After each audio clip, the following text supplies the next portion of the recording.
ಬೆಂಗಳೂರಿನ ಮೊಟ್ಟ ಮೊದಲ ಟ್ರಾಫಿಕ್ ಸಿಗ್ನಲ್ ಎಲ್ಲಿದೆ ಮತ್ತೆ ಅದು ಹೇಗಿದೆ ಅಂತ ನೋಡೋಣ. ಅದಕ್ಕಿಂತ ಮುಂಚೆ ನಮಸ್ಕಾರ ಬೆಂಗಳೂರು. ಬೆಂಗಳೂರಿನ ಮೊಟ್ಟ ಮೊದಲ ಟ್ರಾಫಿಕ್ ಸಿಗ್ನಲ್ ಇದೆ ನೋಡಿ, ಎಷ್ಟು ಚೆನ್ನಾಗಿದೆ ನೋಡಿ. 1963ರಲ್ಲಿ Shri Chandi IPS commissioner of police and BN Garudachar IPS DCP traffic ಅವರು ಇದನ್ನ ಮೊಟ್ಟ ಮೊದಲನೇದಾಗಿ ಈ ಒಂದು ಬೆಂಗಳೂರಿನ ಕಾರ್ಪೊರೇಷನ್ ನಲ್ಲಿ ನಿರ್ಮಾಣ ಮಾಡ್ತಾರೆ. ಅಲ್ಲಿಂದ ಇಲ್ಲಿಯವರೆಗೂ ಕೂಡ ಅಕ್ಷಯ ಪಾತ್ರೆ ಅಂತೆ ಎಂಟೈರ್ ಬ್ಯಾಂಗ್ಳೂರಿನಲ್ಲಿ ಡಬಲ್ ಆಗ್ತಾ ಇದೆ, ಕಮ್ಮಿನೇ ಆಗ್ತಾ ಇಲ್ಲ.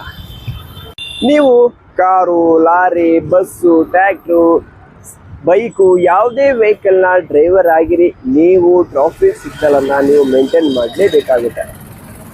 ಈ ಟ್ರಾಫಿಕ್ ಸಿಗ್ನಲ್ ಅಲ್ಲಿ 3 ಬಣ್ಣಗಳು ಬರುತ್ತೆ. ಒಂದು ಯೆಲ್ಲೋ, ಗ್ರೀನು, ಹಾಗೆ ಹಸಿರು ಬಣ್ಣ. ಹಸಿರು ಬಣ್ಣ ಬಿತ್ತು ಅಂತ ಹೇಳಿದಾಗ ನೀವು ಮುಂದೆ ಹೋಗ್ಬೋದು.